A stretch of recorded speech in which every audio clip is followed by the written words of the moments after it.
you're in a place of awe. Mate, I tried to. This is what I was explaining to you last night about Connor.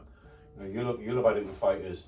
You know, when like, obviously Connor's 10 years younger than me. Yeah. You know, but when I first met him and seen him, I'd watched him chin that kid in New York and on the big stage, BKFC, and I was over the moon for him. I didn't know him, I never met him. I didn't know him from a bar of soap. Yeah. And then on my debut at Wembley, we were all in like a change room. There was about 20 fighters in a change room about this side, benches up and down the side. It was like a rugby. So change room. So we get the Sunday League. Yeah, you know what I mean? It was that sort of quality. And he come in, he was like, "Get your shit in that," and he pulled us out and put us in, and he had this big fuck off spread room with couches and big tellies and bean bags, and it was like a fucking big lounging area, you know what I mean? That was just for him.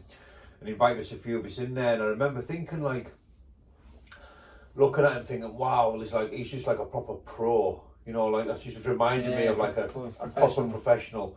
He was lax, he was loose, he was laughing, he was joking, you could just see like he had enjoying himself, an air of not arrogance, you know, confidence, but a flamboyancy as well. You know, he was smooth and he was flash with it. Charisma. And I thought, and that's everything I'm not, you know, and on sort of surface level anyway. Yeah. And I thought, and I admired him. I thought, you know, something I couldn't respect him anymore.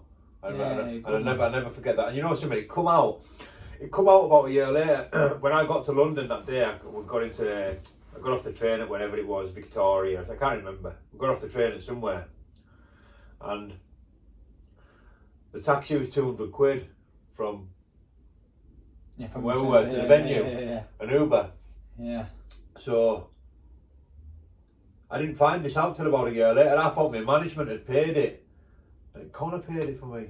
Yeah. I didn't even know. Wow. No, I eventually got on the phone to him. I rung him up a couple of years later for this, and I was asking him for some advice, or I don't know if it was promotion wise or business wise. It could have been financial. I asked him for some advice. I remember specifically ringing up and asking what he thought of something, and he mentioned it, and I spoke to him a few times, by the way, in between. Yeah, so it was something dropped for any reason. You know, he never wanted it back, and I did offer to give him it back, but it wasn't that. But it was just the way he dropped it in, because I'd brought it up. I said something about this and something about that, something about my management, and I felt I'd sort of been the shit endy a little bit, sort of here and there, once or twice. And he was like, "Yeah, let me tell you something about that." And he told me, and I was like, "Oh wow!" I thought, "What a dude!" You know, just to pay for my taxi, a couple hundred notes, and at the time, mate, I was broke, flat broke, like I had nothing. You know, like, and that was even more then. You're just on the It was even more that, you know, someone had paid my taxi 200 quid, someone I didn't know.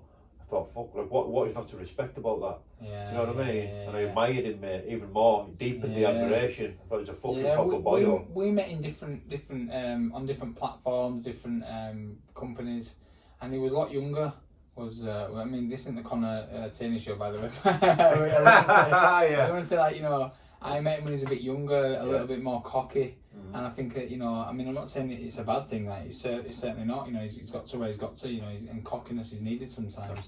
You know, you have to fake it till you make it, so to speak. That's it. And he's earned his stripes, hasn't he? Yeah, of course, man, and I see that, you know, I see the growth. You know, obviously you see him now, and even now you'll see the growth from when you first met him, but I see the growth massively with Connor, and even though we was supposed to fight, like I said, and it never come off because my coach P said, "Look, you're not ready, not with your back injury. You'd be right for you, but Gavin, like, you could beat him, no drama. But the injury you've got, with the time frame you're giving you, it's not a fight to be had." He said, and it was a bitter pill for me to swallow, for me to say no to a fight, for it to even come from my camp to say no. Yeah. And I went and seen him down in BKB for the show that was both meant to be fighting him. Neither of us fought on the show because that was meant to be the connect. Okay. And I just went to him and said, "Look, just so you know, like, I've never backed from a fight. It's not that I've backed from a fight. It's that my back is fucked and I can't fight the fight." Yeah. Like, you know, and I'd love to run it through one day if it ever comes about, which never did. But you know, and he respected that. You know, he said to me, he goes, "You know, I get what you're saying, you know, I'm not slagging you down, I'm not putting you down." He said, "But I'd drive a company to you personally and say, I'd never backed from a fight, and it wasn't just wasn't the fight for me at the time." Yeah. And it was nice, man. Like I say, he showed respect. And then when I seen him at the Bad to the Bone shows, seen him at Bad to the Bone show over in Blackpool, and just rolled on like, you know, proper colleagues and friends, and it was and that was that. And you know, you got to know that him and James Kennelly had a lot of back and forth at some point. I tried to stay well out because it wasn't my fight to have. It's not for me. It's like jumping on someone else's beef. Yeah. And it was. That was always a worry of mine, that he would think that, you know, like I didn't want to fall out with people just because someone else's beef.